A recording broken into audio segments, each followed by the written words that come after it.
여러 날이 지남에 유대인들이 사울 죽이기를 공모하더니 그 계교가 사울에게 알려지니라. 그들이 그를 죽이려고 밤낮으로 성문까지 지키거늘 그의 제자들이 밤에 사울을 광주리에 담아 성벽에서 달아내리니라. 사울이 예루살렘에 가서 제자들을 사귀고자 하나 다 두려워하여 그가 제자됨을 믿지 아니하니 바나바가 데리고 사도들에게 가서 그가 길에서 어떻게 주를 보았는지와 주께서 그에게 말씀하신 일과 다메섹에서 그가 어떻게 예수의 이름으로 담대히 말하였는지를 전하니라. 사울이 제자들과 함께 있어 예루살렘에 출입하며 또 주 예수의 이름으로 담대히 말하고 헬라파 유대인들과 함께 말하며 변론하니 그 사람들이 죽이려고 힘쓰거늘 형제들이 알고 가이사랴로 데리고 내려가서 다소로 보내니라. 그리하여 온 유대와 갈릴리와 사마리아 교회가 평안하여 든든히 서가고 주를 경외함과 성령의 위로로 진행하여 수가 더 많아지니라. 아멘. 신약 성경에서 사울이라는 이름이 처음 등장하는 때는 스데반 집사의 순교의 순간입니다. 지난주 날마다 은혜의 하루 말씀의 은혜를 나누었던 사도행전 7장의 말씀 속에서 스데반 집사의 순교의 순간 58절 말씀을 보면 성 밖으로 내치고 돌로 칠세 증인들이 옷을 벗어 사울이라 하는 청년의 발 앞에 두니라 라고 기록되어 있습니다. 스데반의 순교의 장면에서 회심하기 전 사울이 등장합니다. 사도행전 말씀은 스데반 집사의 순교 사건의 직접적인 박해자 중에 하나였던 사울의 모습을 기록하고 있습니다. 그리고 이어지는 8장 초반의 기록에서 사울은 교회와 성도들을 핍박하는 핍박자로서 또 그 모습이 기록되어 있습니다. 9장에서도 그리스도인에 대한 핍박의 행보를 이어가던 사울의 모습이 기록되어 있는데요. 그는 다메섹으로 가는 길에 부활하신 주님을 만나고 거듭남을 경험합니다. 그리고 사울은 이제 복음을 전하는 복음 전도자가 됩니다. 그리고 또 하나 큰 변화가 있었습니다. 사울은 그리스도인을 핍박하고 박해하는 자였으나 이제는 그리스도인이 되어 핍박과 박해를 받는 사람이 됩니다.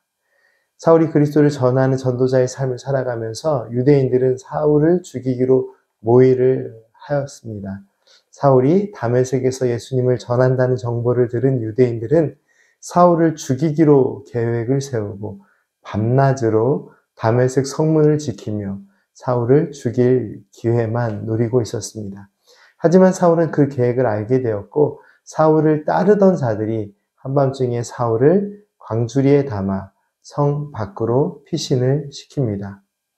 다메섹 성 밖으로 도망쳐 나온 사울은 이제 예루살렘으로 올라가서 그곳에 있는 제자들과 합류하고자 합니다. 그런데 큰 어려움이 하나 있었습니다.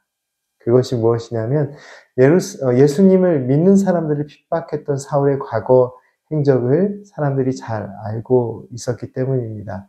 그가 이제 예수님을 믿고 죄자된 삶을 살아가고 있었으나 사람들은 그의 변화를 받아들이기 어려웠습니다. 그리스도인들을 핍박하였던 사울에 대한 두려움도 여전히 존재하고 있었다는 의미입니다. 이때 바나바가 나서서 사울의 변화가 사실임을 사도들에게 설명합니다. 바나바는 사울이 다메섹으로 가는 길에 주님을 만나 변화되었고 또한 예수 그리스도의 이름을 담대히 전하는 사람이 되었음을 상세하게 설명해 주었습니다. 이 바나바의 중재의 노력으로 사도들은 사울을 받아들였고 사울은 예루살렘에서도 열심히 예수님을 전하는 복음 전파의 사역을 이어갑니다. 하지만 다메섹에서처럼 예루살렘에서도 어려움은 있었습니다. 헬라파 유대인들은 사울과 함께 변론하다가 이제는 예수님을 전하는 사울을 죽일 기회를 찾습니다. 믿는 형제들은 이러한 사실을 알게 되고 사울을 가이사랴로 데리고 갔다가 다시 다소로 보냅니다. 오늘 본문 말씀에서 우리는 사울을 위해 변론하는 바나바의 모습을 확인할 수 있습니다. 바나바는 어떤 인물인가요? 사도행전 4장에 초대교회 믿음의 공동체 안에서 있었던 그 아름다운 신앙의 모습, 서로 물건을 통용했던 기록에서 구브로 출신으로 본명은 요셉인 바나바라는 인물이 등장합니다.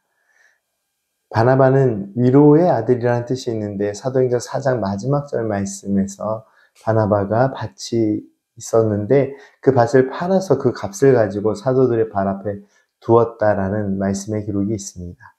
바나바는 모든 물건을 서로 통용하고 자신의 재산을 나눠주었던 초대교회의 대표적인 인물로 묘사가 되었습니다. 그리고 그러한 바나바는 초대교회의 영향력 있는 지도자로서 성장합니다. 사도들이 사울을 받아들이는 것에 주저함이 있을 때 사울에 대하여 변론하여 주고 사도들이 사울을 받아들이는데 큰 역할을 하는 모습을 오늘 말씀은 기록하고 있습니다. 바로 이 말씀의 내용을 통해서 바나바가 초대교회 안에서 선한 영향력을 드러내고 있었음을 확인할 수 있습니다. 그리고 오늘 본문 말씀은 예수님을 믿는 사람들을 핍박하였던 사울이 이제는 복음을 전하는 사람으로 변화를 받고 오히려 핍박을 당하는 사람이 되어 여러 어려움을 맞이하는 모습을 기록하고 있습니다. 사울은 핍박을 당하고 죽음의 위기도 경험합니다. 하지만 하나님의 인도하심을 따라 고난 속에서도 복음을 전하는 인물이 됩니다. 믿음 안에서의 변화는 고난이 완전히 사라지는 삶으로의 변화를 의미하는 것이 아니라 때로는 의로운 일로 고난을 당할 수도 있으나 하나님의 인도하심과 보호하심이 언제나 함께하는 은혜의 삶이라는 것을 오늘 사울의 변화된 삶을 통해 우리는 확인할 수 있습니다. 그리고 또 정말 중요한 부분이 있습니다. 사울이 복음을 전하며 당하는 어려움은 무의미한 일이 아니었습니다. 하나님의 나라와 영광을 위한 일이었음을 우리는 말씀을 통해서 확인할 수 있는데요. 오늘 본문 말씀 마지막 절 말씀인 31절 말씀을 함께 읽어보겠습니다. 그리하여 온 유대와 갈릴리와 사마리아 교회가 평안하여 든든히 서가고 주를 경외함과 성령의 위로로 진행하여 수가 더 많아지니라. 사울은 핍박과 고난을 경험했으나 주님의 교회는 더욱 든든히 서가고 복음의 역사는 더욱 커가고 있었습니다. 하나님의 뜻을 이루며 믿음의 사역들을 감당할 때 고난 속에서도 은혜의 열매를 맺게 하시는 하나님의 사랑과 평안 그리고 위로를 경험하는 것이 초대교회의 신앙의 모습이었습니다. 그렇게 사울은 어려움 속에서도 오히려 하나님의 크신 은혜를 날마다 경험하는 믿음의 삶을 살아갑니다. 오늘 저희들의 삶의 어려움 속에서도 변함없는 하나님의 크신 사랑을 경험하는 은혜의 날 되기를 간절히 소망합니다. 함께 기도드리겠습니다. 자비의 하나님, 삶의 다양한 어려움 속에서도 복음의 능력이 나타나게 하시고 주님의 몸된 교회가 더욱 든든히 세워져 가는 은혜를 경험하게 하시니 감사드립니다. 주님의 사랑 안에 변화되어 역경 속에서도 하나님의 사랑을 전하며 날마다 성령님의 도우심을 경험했던 복음 전도자 사울, 사도 바울의 모습처럼 저희들의 삶의 복음의 능력으로 참된 기쁨과 은혜가 오늘도 넘치게 하옵소서. 예수님의 이름으로 기도드립니다. 아멘.